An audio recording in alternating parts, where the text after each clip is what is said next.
Урматтуу чакырылгандар, Мухтарбек Арапаевич, Надир Сынташевна, өткөн биякта отурумда деген биз абдан катуу талкуу кылып ошондой сүйлөшкөнбүз сиздер менен. Маалыматтарды депутаттарга убагында бериңиздер деп.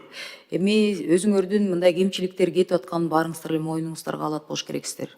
Надир Сынташевна, жазуу түрүндө маалыматты деген 1 саат калганда эмес. Эми биз атайын понедельниктен вторникке жылдырганбыз отурумдарды. Понедельник күнү өкмөт улам арызданып аткансыңар. Жетишпей жатабыз, маалымат бергенге жетишпей жатабыз. Суббота, воскресенье болуп калып атат. Анан ошондуктан бизге бир убакыт жетишпей жатат деп бюджет комитети менен өзгөчө эл аралык биздин ратификациялар көп келет, бюджет маселеси көп каралып атат деп, акча грант, кредиттер каралат деп өкмөт жетишпей жатат дегендиктен 2-күнгө жылдырганбыз. Сөздүн ачыгы ошол болгон. Урматтуу чакырылгандар. Анан урматтуу баяндамачы.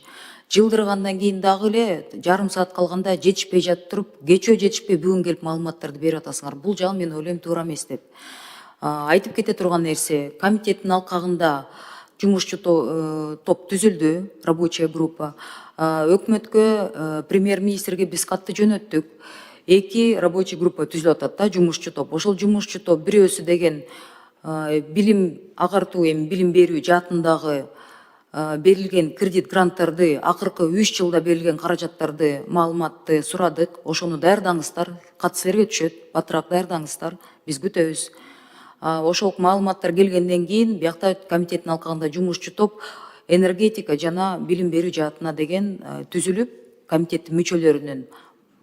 Ошондо сиздерге барабыз. Анан бул берилген суроолорду сиздин мекемеңиздерди, депутаттар отурумдарды өткөрөбүз, же бияка кошумча чакырабыз дегендей иликтөө бир жүргүзүлөт окшойт да. Иликтөө дегенде туура түшүнүңүздөр. Бияктан берген суроолорго убагында жооп бере албай жатасыңар.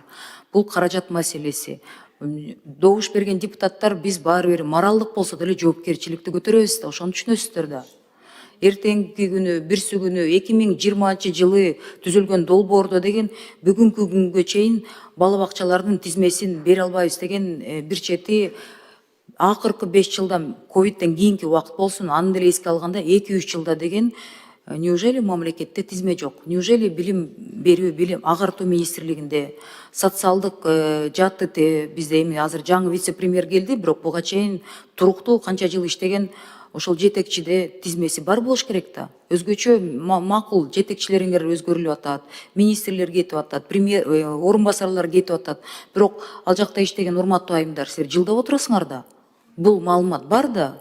Анан жетекчилерди биякта суроолорду берип атканда силер буларды дагы мындай уят кылбай даярдап, эстетип, булардын жумушу көп, мен да түшүнүп атам.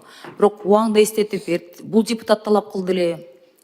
Бизде эми 20 депутат отурган жок да. Болгону 9 депутат. Азыр дагы бирөө кошулат, бизде 10 эле депутат отурат. Ошол 10 депутаттын берген баардыгыбыз 10 суроо берген жокпуз да. 2-3 депутат суроо бергенден кийин так ушул баары бир барабыз. Анан кайдыгер мамиле кылбай, суранат, сурайт деп айтып атабыздар. Азыр берилген суроолорду деген кечип бергениңерде, мисалы мен деле мындай аябай таң калып атам да. Маалымат жок болсо бир жөн, маалымат бар. Өкмөттүн суроолоруна макул деп туруп жылдырып атабыз комитетти, жетишкиле деп, силерди түшүнөбүз деп. Анан кечкиле депутаттар силерди түшүнүп, өкмөт бизди түшүнбөй сөз табышпасак биз кантип иштешебиз? Кредит, грант бул чоң жоопкерчилик. Эске салыңыздар, силер кызматтан кетесиңерби, каласыңарбы, бирок биздин комитеттен өткөндүктөн жоопкерчилик бар экенин түшүнгөн депутаттар ушинтип суроолорду берип атат да. Эртең биз шайлоочуларга барганда ушул комитеттен 5 миллионду өткөрдүңөр эле, кана ал акча деп жооп бергенде эмне деп жооп бериш керекпиз? Тизме бизге берилген жок деп айтабызбы? Биз билбейт экенбиз акчаны каяка бөлүштүргөнүн. Туура суроолор берилип атат да. Азыр колдоп беребиз. Бирок эске алыңыздар, жумушчу топ түзүлдү, жумушчу топ менен барат. Анан баргандан кийин жок бул маселени убагында мындай болуп калды, тигиндей болуп калды, жетекчи алмашты деп жетекчилериңерге шылтабагыла, урматтуу айымдар. Жетекчилериңер баш болуп туруп, ушул маселе боюнча абдан тыкан маалыматтарды даярдаңыздар. Регионго чык десе, депутаттар регионго деле барып келишет, ошол бала бакчаларды карап. Анан каяка каражат кетти, кантип салынды, Минстройдун кабыл алган, эксплуатацияга кабыл алгандан кийин 1-2 жыл өттү, эмне болду ошол каражат деп бүт текшерилет деп, ошого даяр болуңуздар деп алдын ала айтып коюп атабыздар. Анан бияка келип суроолорго 10-15 мүнөттөн жооп берип атасыңар, а по факту маалымат бериле десек 3 мүнөт, 5 мүнөт калганда бербеңиздер. Бул эми акыркы силерге мындай кандай эскерүү болсун. урматтуу жетекчилер, урматтуу министрдин орун басары, сиздерден да мен суранам. Анан өкмөт өкүлү бизде дагы алмашып атасыздар. Сиздерге да, Айдар мырза, сиздерге дагы эске алыңыздар. Азыр эми бирөөңөр бириңерди прием передача кылып атканыңыз кичине мындай убакыт бериңиздер дегениңиздер менен макул болдук, бирок мунун талапты коюп атабыз. Сиздерден да сурайбыз, өкмөткө да суроолорду жөнөтөбүз да.